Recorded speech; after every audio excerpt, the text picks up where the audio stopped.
며칠 전 교회 직원을 통해서 들은 얘기입니다. 원래부터 비염이 있어서 가까운 큰 병원을 찾았답니다. 어디 아파서 오셨습니까? 묻길래 원래부터 비염이 있다 하며 약 처방을 받고 싶다 했답니다. 기록해 달라면서 서류종이 하나를 주는데 그 칸에 종교란이 있더랍니다. 교회에서 근무한다 했더니 그냥 나가라 하더랍니다. 코로나19 때문에 생겨난 일이죠. 지난 주간 급한 신방이 있어서 주중에 대학병원을 가게 되었습니다. 사실 병원 신반이 다 차단이 되어 있어서 그럼에도 불구하고 너무 급한 신방이라 가게 되었습니다. 가보니 입구에 대구 경북 지역 방문자, 종교단체, 코로나19 감염병원에서 오신 분들은 출입을 삼가해 주십시오. 만약 발각이 되면 법적 처벌을 하겠습니다. 가족 방문이라 하며 들어가야 하는데 가족이 아니지 않습니까? 물으면 뭐라고 해야 하나? 정확하게 말해야지 고민이 되었습니다. 그러자 옆에 함께 동성했던 분이 그래요. 목사님, 성도들도 다 가족 아닙니까? 성산의 한 가족. 웃으면서 제가 그랬습니다. 그건 맞죠. 하지만 병원에서 알기 원하는 가족은 그 가족이 아니라는 게 문제죠. 코로나19 때문에 정말 희한한 세상이 되어버렸는데 염려가 되는 건 성도가 신앙생활하기가 더욱 만만치 않은 세상으로 바뀌어 간다는 거죠. 이런 세상 성도 어떻게 살아가야 할까요? 답은 간단합니다. 쉽지는 않겠지만 더욱 성도답게 사는 겁니다. 성경은 성도답게 사는 것을 가리켜 경건이라 표현을 합니다. 우리 믿음의 선배들은 세상이 어떠하든지 그렇게 살기 위해서 매일 영적 전쟁을 벌였습니다. 영적 전쟁을 적극적으로 표현하면 하나님을 가까이 함입니다. 더욱 말씀과 기도 생활에 집중하는 거죠. 소극적으로 표현하면 죄와의 싸움입니다. 세상에 죄가 어디 한두 가지이겠습니까?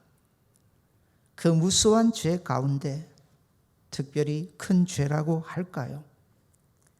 우리가 하나님을 가까이 하는데 정말 방해가 되는 7가지 죄. 우리 믿음의 선배들은 그 죄를 정해놓고 매주 한 가지씩 그 죄와 더불어 씨름을 했습니다. 그 7가지 죄악이 이겁니다. 질투, 분노, 탐심, 탄식, 게으름, 정욕. 하나가 빠졌습니다. 뭐가 빠졌을까요? 성경을 보니 가장 큰 죄라 말씀하시는 죄입니다. 모든 죄악이 여기에서부터 출발한다 가르쳐 주죠. 그 죄는 바로 교만입니다. C.S. 루이스는 교만에 대해 이렇게 말했습니다. 본질적인 죄, 최고의 죄는 뭐니 해도 교만입니다. 이에 비하여 부정, 탐욕, 정욕, 그리고 그 외 모든 죄는 벼룩에 지나지 않습니다. 천사가 사탄이 된 것 교만 때문 아닙니까? 교만은 사실 우리를 다른 모든 죄로 이끌어 갑니다. 잠언 6장 16절 말씀입니다. 여호와께서 미워하시는 것, 곧 그의 마음에 정말 싫어하시는 것이 67가지이니. 그러면서 17절 이어지는 부분에 제일 먼저 교만한 눈부터 시작을 합니다. 모든 죄 중에 죄, 교만이라는 거죠. 이제 코로나19가 이 땅에서는 점점 약해져 갑니다. 이 상황으로 잊으시면 안 될 것 같습니다. 이제 정말 하나님 앞에 겸손하게 물을 때가 된 것 같습니다. 왜 코로나19 사태를 이 땅에 허락하셨는가? 모든 것 하나님의 주권입니다. 우연은 없습니다. 모두가 필연입니다. 이제는 곰곰이 따져볼 때가 되었습니다. 어디 코로나19로 끝이 나겠습니까?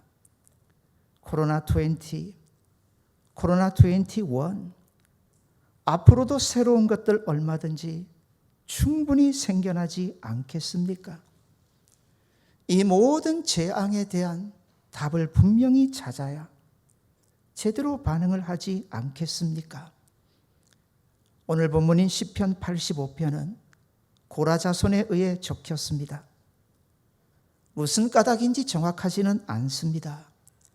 이스라엘 백성이 우리처럼 고난에 처해 있습니다. 그러면서 답을 구합니다. 살 길을 찾고 찾죠. 언제나 말씀드리지만 문제가 중요한 건 아닙니다. 답이 중요한 거죠. 그래야 우리 인생의 방향도, 신앙의 방향도 제대로 설정이 되기 때문입니다. 인생이 인생답게, 성도가 성도답게 살아가야 하는데 그 답 중에 하나가 교만입니다. 우리가 하나님 앞에서 너무 교만하지 않았나?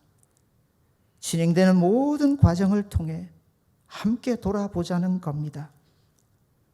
오늘 우리가 사는 시대를 두고 사람들은요, 신바벨탑의 시대라 부릅니다. 세상을 봅시다. 인류의 기술이 대단합니다. 하늘을 뚫을 듯이 높이 솟아오르는 건물들을 봅시다. 온 세계가 가축입니다. 더 높이, 더 튼튼하게 그렇게 신바벨탑을 쌓으면서, 그러면서 자신들의 우위를, 자신들의 능력을, 자신들의 실력을 뽐내기 바쁩니다. 내가 더 잘났지 않은가? 그렇게 성경적으로 두들겨 맞고도 여전히 똑같은 일을 하는 모습 봅니다. 창세기 11장에 나오는 바벨탑 사건 잠깐 생각해 봅시다. 노아 홍수가 끝이 났습니다. 노아의 세 아들이죠. 셈, 함, 야벳입니다. 사실 믿음의 계보는 셈이 있습니다. 세상의 모든 문화와 문명은 야벳에 의해 발전이 되는데 사실 이것도 희한하죠. 셈이었다면 어떠했을까 생각을 자주 해보게 됩니다. 야벳이어서 그랬는지는 몰라도 문명이 발달하면 발달할수록 더 발전되는 게 있습니다. 그게 바로 죄죠. 사실 흩어져야 합니다. 생육하라, 번성하라, 땅에 충만하라. 하나님의 명령입니다. 흩어져야죠. 그런데 흩어지려 하지를 않습니다. 그렇게 하나님 앞에 정면으로 대적하면서 싸운 게 바벨탑 아닙니까? 당시 신기술 중에 신기술이었습니다. 창세기 11장 3절에 보면 이렇게 말씀합니다. 서로 말하되, 인간들이 꾀를 꾸미는 겁니다. 하나님을 정면으로 대적하는 거죠. 벽돌을 만들자, 견고히 굽자, 이에 벽돌로 돌을 대신하자, 역청으로 진흙을 대신하자. 두 가지 놀라운 기술이, 당시는 상상도 못했던 기술이 개발이 됩니다. 하나는 예전에 집을 지을 때 돌로 짓습니다. 높이려고 해도 이건 높일 수가 없습니다. 그런데 벽돌을 굽는 기술이 개발이 됩니다. 튼튼하죠? 정확하죠? 얼마든지 높이 쌓을 수 있습니다. 게다가 역청까지 개발이 됩니다. 이건 단단한 접착력과 확실한 방수 능력을 지녔습니다. 상상도 못할 정도로 높은 건물을 그렇게 탑을 짓게 된 거죠. 중요한 거 중심입니다. 그 마음입니다. 왜 그렇게 높은 탑을 쌓으려 했을까요? 두 가지 이유입니다. 하나는 불신입니다. 하나님의 약속에 대한 불신, 말씀에 대한 불신입니다. 노아 홍수 이후 하나님은 분명히 약속해 주셨습니다. 다시는 내가 물로 이 땅을 심판하지 아니하겠다. 그런데 믿지를 못합니다. 의심합니다. 불신하죠. 그래서 그 어떤 홍수가 올지라도 버텨낼 수 있는 높은 탑을 쌓겠다 하는 거였습니다. 그리고 우리 스스로 살아보자는 거죠. 또 하나의 이유, 교만입니다. 창세기 11장 4절에 보면 그들이 스스로 하는 말이 있습니다. 온 지면의 흩어짐을 면하자 하였더니, 말씀드렸습니다. 하나님의 명령은 흩어져야 합니다. 흩어져야 합니다. 그런데 싫다는 겁니다. 스스로 거부합니다. 그러면서 하나님을 대적하겠다는 겁니다. 이제는 하나님 없이도 충분하다는 거죠. 바벨탑을 생각해 봅니다. 정말 하나님께서 우리가 높은 탑, 높은 건물을 짓고 쌓는 것을 싫어하시는 걸까요? 물리적인 탑이 아닙니다. 마음이죠. 중심이죠. 겉으로 드러난 탑이 아닙니다. 인생 마음의 탑입니다. 그 마음이 자꾸 높아져서 하늘을 뚫어버릴 것 같습니다. 교만입니다. 오늘 본문 8절입니다. 8절을 우리 다 같이 한번 읽겠습니다. 내가 하나님 여호와께서 하실 말씀을 들으리니 무릇 그의 백성 그의 성도들에게 화평을 말씀하실 것이라. 그들은 다시 어리석은 대로 돌아가지 말지로다. 돌아가지 마라. 제발 돌아가지 마라. 어리석은 대로 돌아가지 마라. 하나님은 그의 백성 그의 성도들에게 화평을 말씀하시겠다 합니다. 좋은 겁니다. 좋은 겁니다. 내가 정말 너에게 좋은 것을 알려줄 텐데 제발 어리석은 대로 다시 돌아가지 마라. 표준 세번역 성경을 보면 이 어리석은 대로, 이걸 망령된 길로 표현을 해뒀습니다. 그 망령되다는 뜻 성경에서 그게 바로 교만 아닙니까? 인생 어리석다 하죠. 세상에서 제일 어리석은 거 다른 거 아닙니다. 그게 교만입니다. 교만이 뭡니까? 하나님을 보지 못합니다. 교만한 눈을 가지고는 하나님을 볼 수 없습니다. 교만한 마음에 눈꽃만큼도 하나님 계실 수가 없습니다. 보지를 못하는데 어떻게 하나님 의지하고 살겠습니까? 자기만을 봅니다. 교만의 어리석음, 어리석다 하잖아요.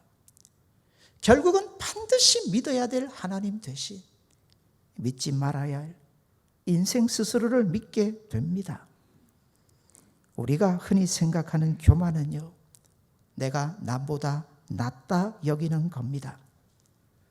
누가복음 18장에 보면 바리새인과 세리의 기도 나옵니다. 바리새인이 어떻게 기도하던가요? 세리를 그저 깔아뭉개면서 기도합니다. 남을 낮춤을 통해서 자신을 높이려고 하는 거죠.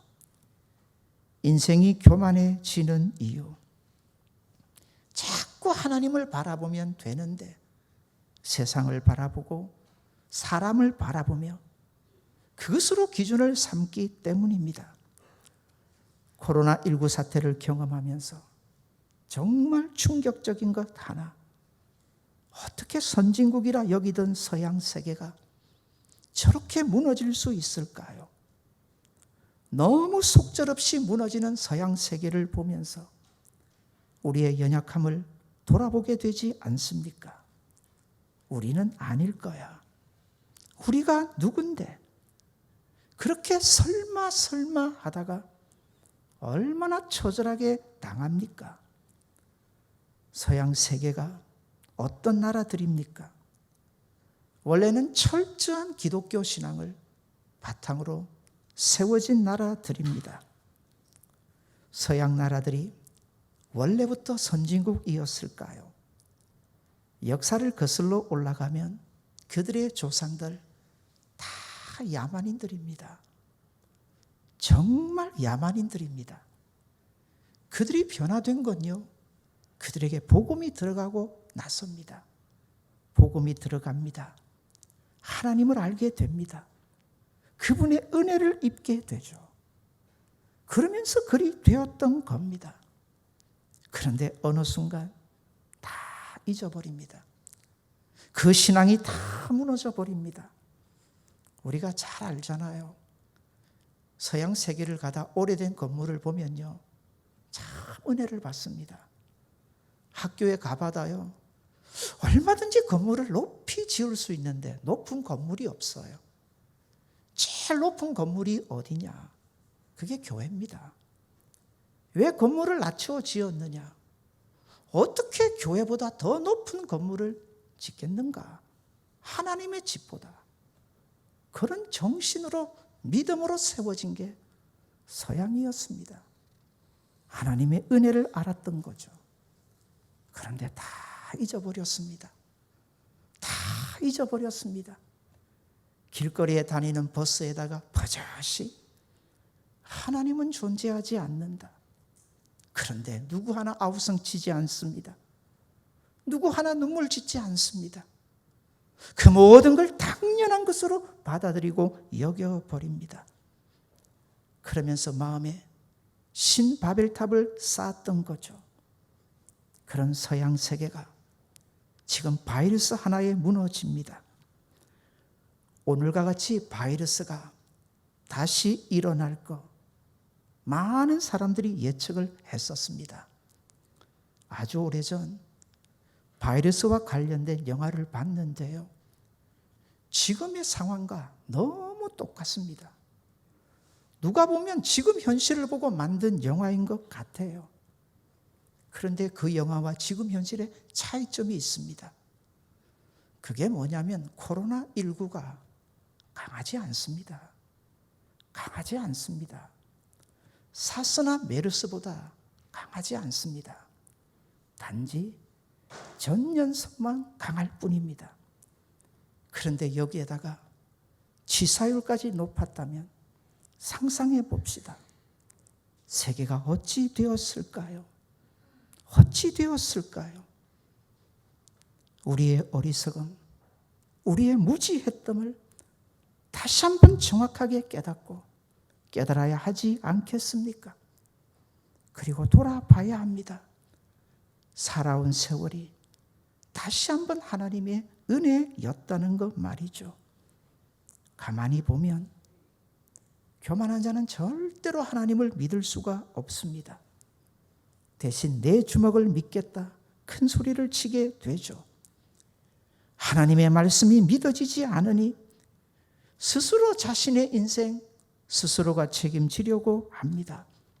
사랑하는 여러분, 교만한 자가 되는 것도 그렇고요, 교만한 자의 특징도 그래요. 의심, 불신입니다. 사랑하는 여러분, 오늘도 하나님의 말씀이 믿어지는 은혜가 저와 여러분에게 있기를 원합니다. 그게 겸손입니다. 그게 겸손입니다. 그게 겸손이에요. 다른 게 겸손이 아닙니다. 하나님의 말씀이 믿어지고요, 정말 그 말씀 가운데 나타나신 하나님이 내 인생을 주관하는 것 제대로 믿어지는 것, 그게 겸손이죠. 교만은 우리가 생각하기에 내가 잘났다, 또 다른 교만이 있습니다. 그게 열등감이에요. 성도들은 이 부분을 상당히 조심해야 합니다. 한번 탕자의 형님을 생각해 보십시오. 이 탕자의 형님은요, 자신의 동생 보기를 돼지 보듯 합니다. 교만이죠.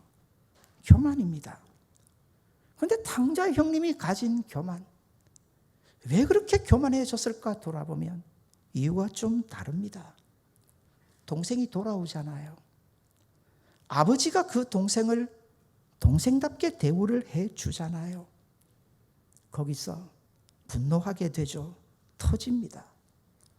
동생이 돌아와서 잔치를 벌이는데 형님이 그걸 지켜보지를 못합니다. 그러면서 아버지에게 따집니다.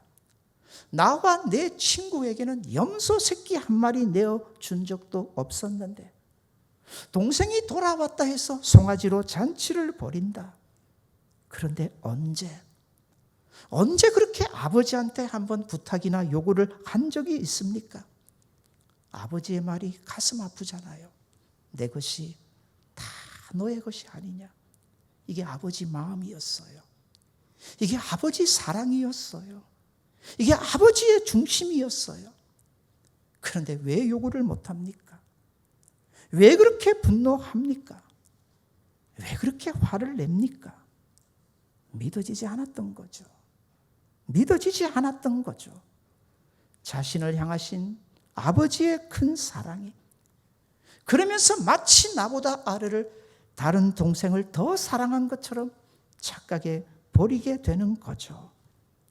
사랑하는 여러분, 코로나19라는 재앙 앞에서도 앞으로 저와 여러분이 인생에 어떤 일을 만나게 될지라도 우리 믿으셔야 합니다. 말씀대로 믿으십시오. 하나님 저와 여러분 사랑하시는 줄 믿습니다. 사랑하세요. 상황 바라보지 마시고, 현실 바라보지 마시고, 십자가에 나타난 그 사랑 바라봅시다. 사랑하는 여러분, 믿어지는 게 겸손인 줄 확신하시는 복된 성도들 되시기를 바랍니다. 교만하니까 하나님 보지 못하고요. 교만하니까 믿을 수가 없고요. 교만하니까 모든 것의 주관자가 되시는 하나님을 또한 의지하지 못하게 되는 거죠. 성경 얘기 하나 더 할게요. 12 점탕꾼이 가나안 땅 들어갑니다. 10명의 보고와 2명의 보고가 다르죠. 10명의 보고가 가나안의 문화 문명을 보고 겁이 나서 그랬던 겁니까? 아닙니다. 교만입니다. 교만입니다. 내 실력, 내 주주, 내 능력 안 되죠. 그거 가지고 안 되는 거죠. 여러분, 10명의 정탐꾼만 그렇습니까? 우리가 세상 사는 이치가 다 그렇습니다. 언제나 세상은 우리 앞에 골리앗과 같아요. 우리는 다윗처럼 연약하고요. 그러면 이겨낼 수 있는 방법 믿음인데요. 하나님 제대로 보셔야죠. 하나님의 말씀이 믿어져야죠. 그래야 세상을 이겨갈 거 아닙니까? 10명의 정탐꾼이 하는 말 들어보십시오. 말 끝에서 마지막까지 어디 하나님 하자라도 나옵니까? 가보니 우리보다 키도 크고 잘 먹어서 그렇는지 덩치도 훨씬 낮고 얼마나 좋은 기술은 가지고 있는지. 2명의 정탐꾼은 다르잖아요. 보이지도 않아요. 보이지도 않아요. 된다. 이 땅은 하나님이 우리에게 약속하신 땅이다. 이 땅은 하나님이 우리에게 주신 땅이다. 하나님이 우리와 함께 하실 거다. 믿어지는 거죠. 사랑하는 여러분, 오늘도 말씀 받으면서 여러분과 함께 하시는 하나님이 믿어지는 은혜 있으시기를 바랍니다. 코로나19 사태 앞에서 묻게 됩니다. 왜 이런 일을 우리에게 주셨을까? 사인이죠. 더 정확하게 말할게요. 왜 나에게 이런 일을 주셨을까? 2020년의 시대를 다 사는 건 아니에요. 2019년 전에 이 땅을 떠난 분들도 많고요. 아직 태어나지 않은 인생도 많아요. 2020년대를 살아가는 우리에게 이런 일을 겪게 하시는 거 여러분 나 때문이에요. 그러면 돌아봐야 되죠. 오늘 본문 9절도 우리 같이 한번 읽겠습니다. 9절입니다. 진실로 그의 구원이 그를 경외하는 자에게 가까우니 영광이 우리 땅에 머무르리이다. 아멘. 진실로 그의 구원하심이 누구에게요? 누구에게요? 그를 경외하는 자에게 가깝다. 하나님께서 그의 영광을 우리에게, 그리고 우리가 살고 있는 이 땅에 머물게 해 주시겠다 말씀하시지 않습니까? 여기 그를 경외하는 자 8절 말씀으로 바꾸면 어리석은 길에서 돌아서는 겁니다. 돌아서는 거죠. 사랑하는 여러분, 인생 살면서 잊지 마셔야 할 게 있습니다. 잠언 14장 12절에 보시면 어떤 길은 사람이 보기에 참 바른데 필경은 사망의 길이다. 중요한 말씀이에요. 내 눈에 좋다고 좋은 거 아니에요. 사람들이 좋다고 다 좋은 거 아니에요. 좋은 것일수록 조심하세요. 어떤 길은 사람이 보기에 참 좋아 보이는데 아니라 하시잖아요. 그래서 기도하셔야 되고, 그래서 자꾸 말씀 앞으로 가셔야 합니다. 물으셔야죠. 물으셔야 합니다. 하나님, 이게 정말 좋은 게 맞습니까? 돌아봅시다. 나는 교만하지는 않았는지, 나는 정말 교만하지는 않았는지, 남들만 교만하다고 말할 수 있는 건지. 보통 성도들에게 가장 좋아하는 성경 꼽으라면 시편 23편을 꼽으세요. 좋죠. 시작이 어떻게 됩니까? 여호와는 나의 목자시니. 여러분에게 여쭙습니다. 그동안 어떻게 사셨습니까? 오늘까지 말입니다. 혹시 예전 단칸방에 사시다 집이라도 한 칸 마련하셨습니까? 어떻게 마련하셨습니까? 내가 노력해서, 내가 열심히 저축해서, 내가 아둥바둥 살아서, 아니면 좋은 부모님이 계셔서 그나마 도와주셔서 아이들 어떻게 지금껏 키우셨습니까? 아이들이 크가다 보니 부모된 입장에서 염려할 것도 걱정할 것도 참 많다. 그런 시절입니다. 아이들 키우신 분들을 보면, 잘 키우신 분들요, 야, 부럽다 여겨져요. 아이들 오늘까지 키우신다고 얼마나 수고 많으셨습니까? 여러분이 수고하셨죠. 아니면 제놈들이 부모 머리를 잘 닮아서, 그래서 실력들이 좋아서 잘 살아가는 거죠. 나도 모르게 이런 생각, 이런 마음, 나도 모르게 내 입에서 이런 말들이 나온다면 아닌 거 아닙니까? 진짜 여호와가 나의 목자시라 말할 수 있는 겁니까? 진짜 여호와가 나의 목자시라. 코로나19 사태를 경험하면서 이런 염려, 이런 걱정도 많지만, 이런 염려, 이런 걱정도 돌아봅니다. 여호와가 진짜 너의 목자가 맞냐? 맞냐? 양들은요, 목자만 있으면 그 어디든 푸른 풀밭이에요. 그것이 실만한 물가가 되는 거죠. 코로나19 사태를 돌아보면서 제 자신을 돌아보게 됩니다. 너도 높아졌네. 많이 높아졌네. 과연 아니라 말할 수 있을까요? 아니라면 이런 일을 하나님이 우리에게 정말 주셨을까요? 사랑하는 여러분, 인생 탑쌓기입니다. 성경 가만히 보세요. 두 종류의 인생이 나오는데요, 다 탑을 쌓아요. 아브라함 생각해 볼까요? 창세기 12장에 보면 아브라함이 하나님의 약속의 말씀을 받아 가나안 땅에 들어오는데요, 와보니 살만한 곳이 없어요. 이미 가나안 사람들이 다 차지했어요. 그래서 아브라함이 계속 이렇게 돌아다녀요. 근데 아시죠? 돌아다닐 때마다 아브라함이 뭘 쌓았다고 합니까? 제단을 쌓았다고 하잖아요. 그 제단이 뭐예요? 그게 돌탑이에요. 돌탑. 그게 돌탑이에요. 왜요? 내 현실, 내 상황은 좀 아닐지라도 그나마 하나님이 내 모든 인생의 길을 인도해 가신다.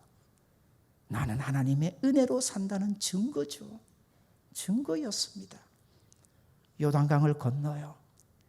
그냥 건너게 하시던가요?